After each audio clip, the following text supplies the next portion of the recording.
Hello and welcome to all our viewers in Nigeria and around the world to News Circle on Global Television. Coming to you live from the nation's capital, Abuja, I am Sadia Yakubu. A quick reminder that Global Television is on DSTV, channel 365 and Star Times, channels 276. And now the news in details.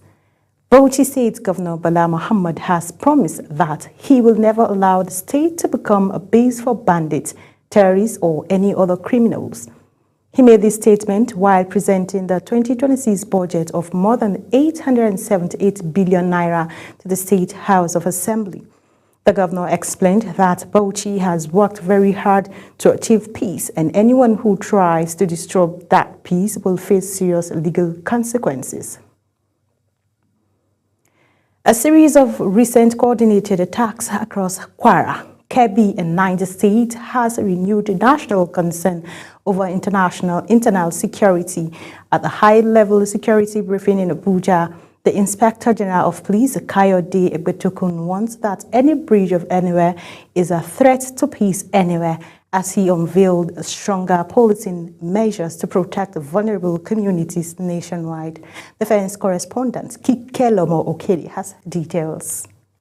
The nation is still reacting to three disturbing incidents: the abduction of 38 worshippers in Kwara, the kidnap of 25 schoolgirls in Kebbi, and the attack on a Catholic school in Niger. Though swiftly contained, the police chief, Kayode Egbetokun, admits the event shows that pockets of insecurity continues to puncture the peace citizens deserve. He says the perception that security agencies are not working is inaccurate, but added that leadership demands higher standards and no room for excuses.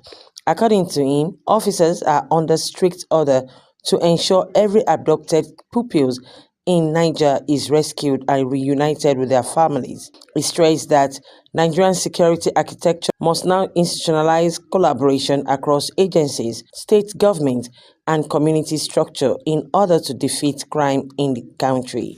Therefore, I state firmly, there is no viable alternative to collaboration. Fragmented response creates opportunity for criminals, but unified response removes it. In this regard, the force will continue to sustain intelligence-backed interagency operations to contain and dismantle the activities of armed bandits, terrorists, kidnappers, and all violent threat actors operating across our internal security theaters.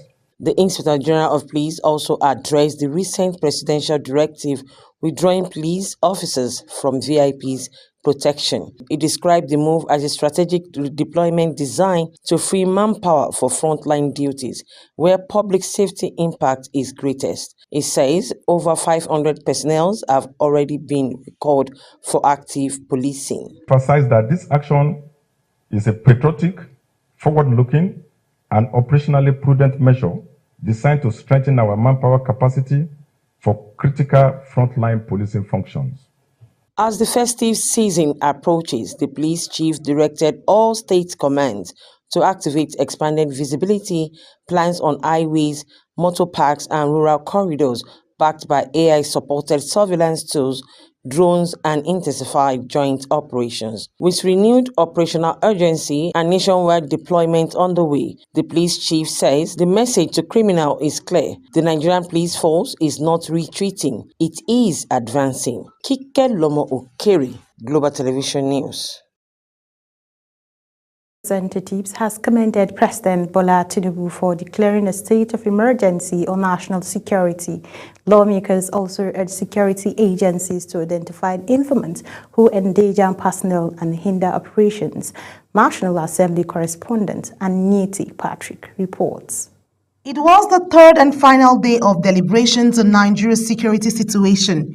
Deputy Speaker Benjamin Kalu opened the session with a commendation for the president, highlighting his responsiveness before outlining the details of the emergency declaration. Listening administration, and to also let you know that the conversations you are having in this sacred chamber is not falling on deaf ears. Steps has been activated, stimulated. Members shared chilling accounts of terror and despair from their constituencies, describing attacks, abductions, and displacement.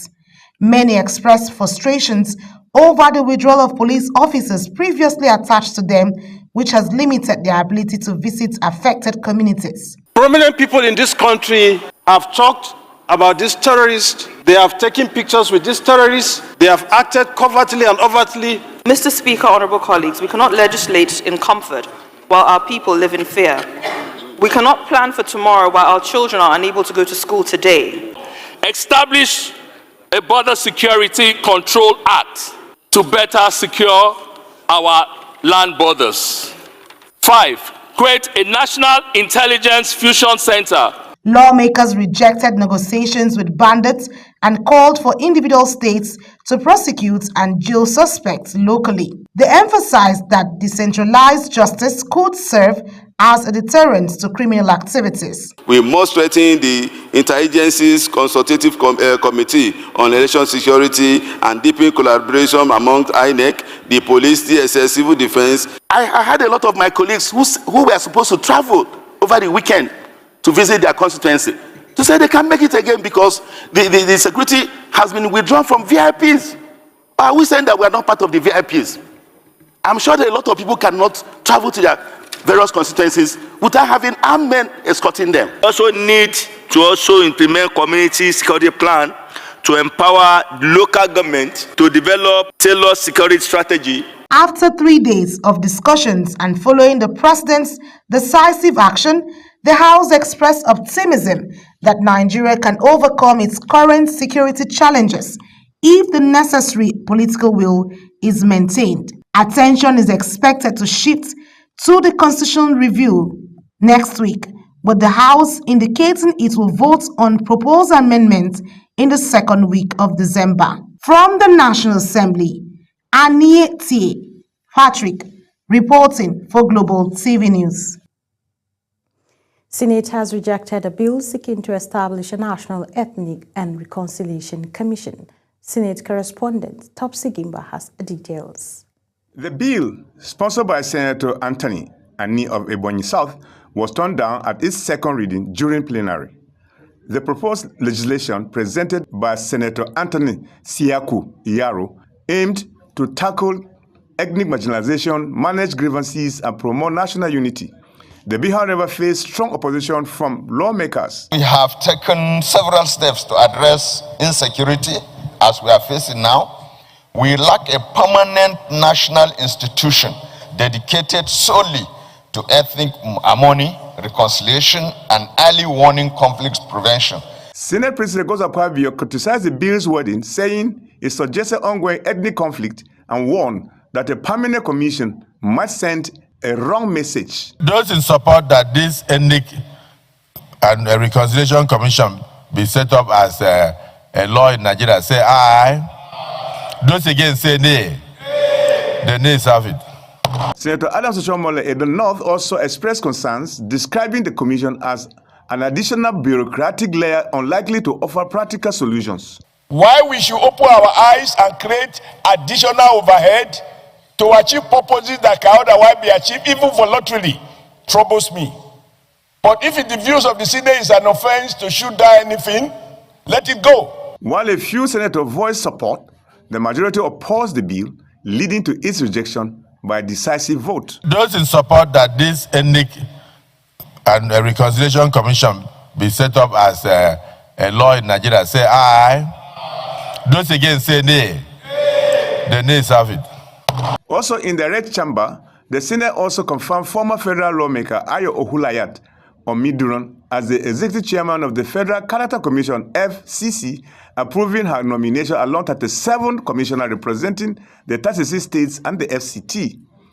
The confirmation followed the adoption of the screening report presented by Senator Allwell Hecho Onyeso, chairman of the Senate Committee on Federal Character and Intergovernmental Affairs.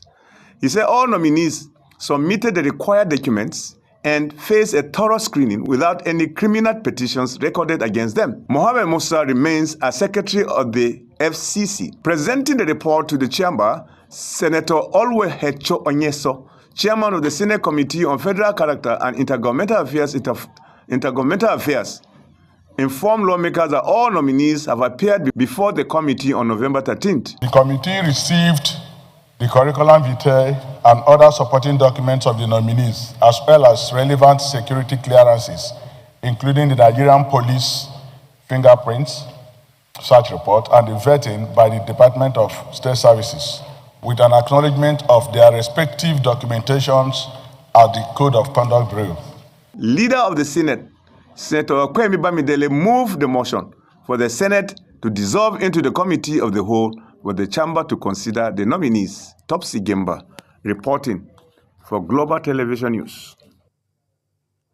In a display of honor, traditional military parade, the Nigerian Army has formally rolled out 8 retired generals, celebrating decades of leadership and service that helped shape the nation's engineering corps. Global Television's news correspondent Felicity Ndiri report from Makurdi. At the headquarters of the Nigeria Army School of Military Engineering in Makurdi, a rare and symbolic ceremony unfolded, the rolling out of senior officers who have completed long, distinguished military careers. For the Army Corps of Engineers, it is more than a farewell. It is a reminder to serving personnel to stay alert, remain combat ready, and uphold the discipline required to confront Nigerians' evolving security threats. The 8 Sapa generals honored each served the nation for more than 3 decades. Their sign-off is a tribute to commitment, resilience, and a lifetime of military excellence. The revealing officer, Major General Philip Oromosele, speaking on behalf of the retirees, reflected on the training and discipline they received at the Nigerian Army School of Military Engineering, noting that these values shaped their careers and sustained their dedication to duty. We feel highly fulfilled, grateful to God, and grateful to the Service Chief, Chief of Defense Staff, and the President for the opportunity to serve Nigerian Army in this capacity. So we urge our colleagues remaining in service to remain loyal to the constitutional authority, dedicated, committed towards addressing the myriad of security challenges that confront the nation today.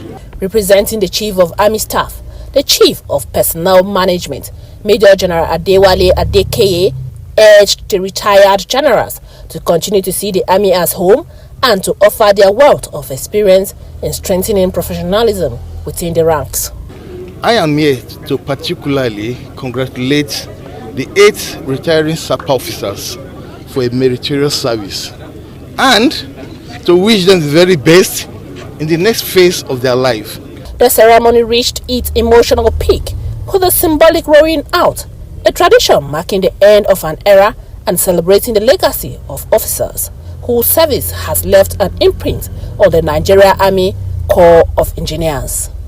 In Makurdi, Felicity Ndere reporting for Global Television News. The federal government has pledged continuous diplomatic relation with Mexico to enhance mutual interest between the two countries. The Permanent Secretary, Ministry of Foreign Affairs, Ambassador Dunoma Umar Ahmad made this known while receiving the Mexican delegation at the Ministry of Foreign Affairs head office in Abuja. Ramsey Enoch Abu reports. The Permanent Secretary, Ministry of Foreign Affairs, Ambassador Dunoma Umar Ahmed, while welcoming the delegation led by Ambassador Gomez Toledo, expressed Nigeria's commitment to strengthening the long-standing relations.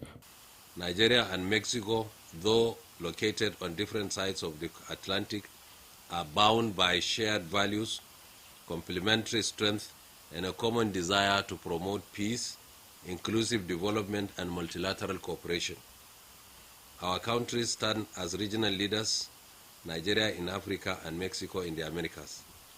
Our partnership has the potential to generate significant benefits not only for our peoples, but also for our respective regions. The Director General for Africa, Central Asia and Middle East, Ministry of Foreign Affairs of Mexico, Ambassador Gomez Toledo says the move is built to build a lasting relationship between both countries.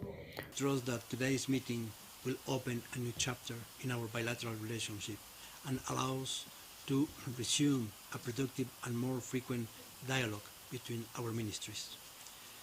I am confident that our discussions today will contribute significantly to strengthening our relations, reviewing the current state of our bilateral agenda, and identifying new opportunities for cooperation. The meeting reaffirmed both countries' commitment to strengthening diplomatic ties, enhancing economic opportunities, and advancing multilateral cooperation. Ramsey Enoch Agbo reporting for Global Television News.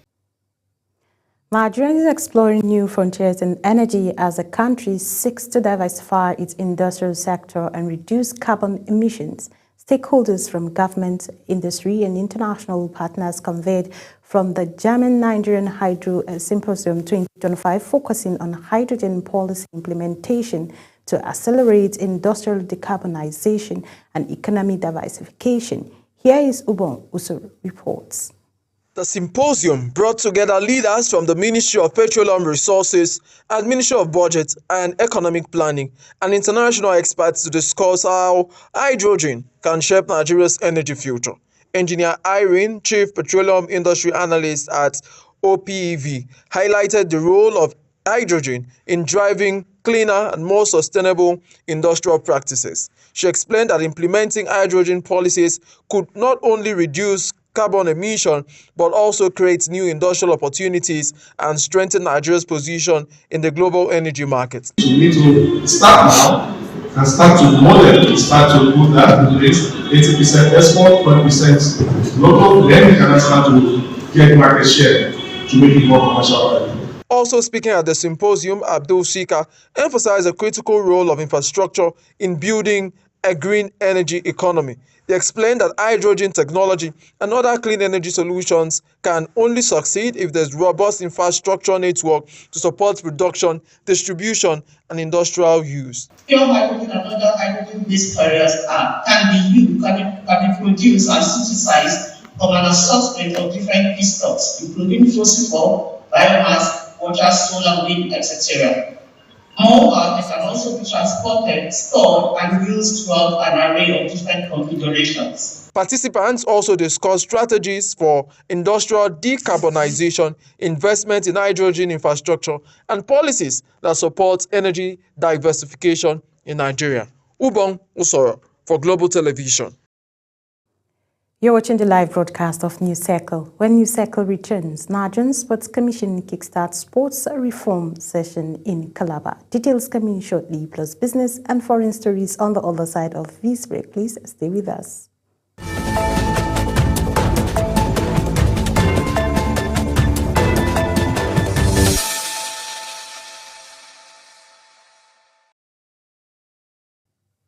Welcome back from that short break. And in business news, Nigerians' quest to build a stronger, homegrown innovation and technology ecosystem received a major boost as the Tertiary Education Trust Fund unveiled breakthroughs developed through its flagship research and incubation programs. Jumai Manson reports. At the closing of the demo day held at the Innovate Technology Hub in Abuja, TED Fund Executive Secretary Sonny Echonu reaffirmed the fund's commitment to driving research, innovation, and commercialization across Nigeria tertiary institutions.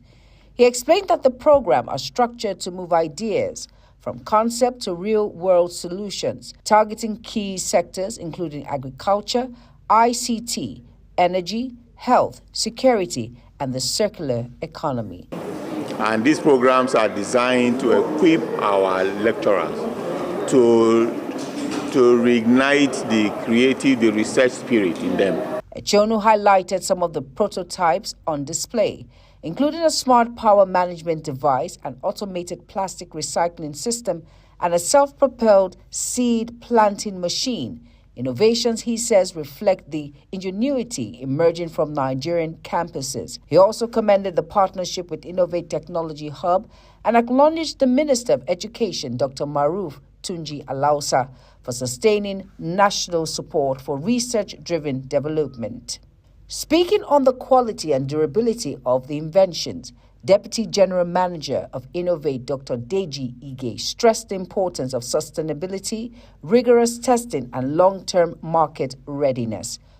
With 90-95% local content, unless those things that cannot be seen around here, which I doubt, a good number of them. Similarly, Head of Programs and Ventures at Innovate Hub, Tolulokpe Aino, said TED Fund's investment continues to empower innovations with tools and mentorship needed to scale their solutions. TED Fund has, over the years, continued to show immense support and contribution to developing innovators like yourself. With these emerging prototypes and the renewed push for commercialization, TED Fund says Nigeria is not just preparing for the future, it is building it. This is a simple technology that replaces the manual method, and therefore we came up with a sustainable, user-friendly machine that is designed to eliminate manual milking drudgery, reduce contamination. Behind me are inventions made by inventors right here in Nigeria. All the products, all materials are gotten right here in Nigeria. Now, TED Fund, in collaboration with Innovate, has brought together a wide array of inventors to showcase made in Nigerian products aimed at driving sustainable development. Jumai Manson reporting for Global Television.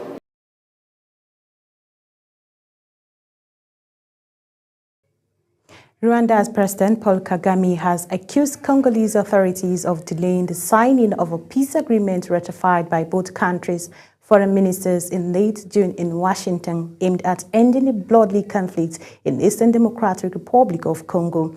The region has endured 3 decades of armed conflict, costing hundreds of thousands of lives.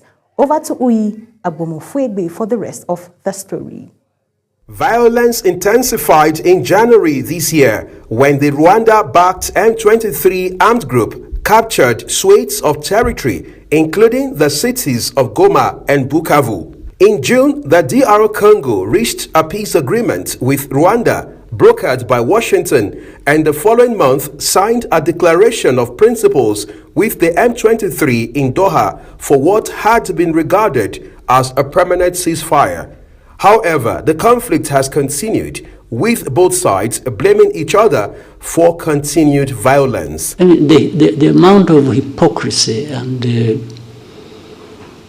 even double standards and real insensitivity of some of these powers that we know who are associated with the cause of these problems, or who accompany the crisis in a way they have chosen, and in the end they are the ones making so much noise. The DRC's presidential office has said the peace deal could be signed in Washington on December 4 between Kagame and his Congolese counterpart, Felix Tshisekedi, although nothing has been confirmed.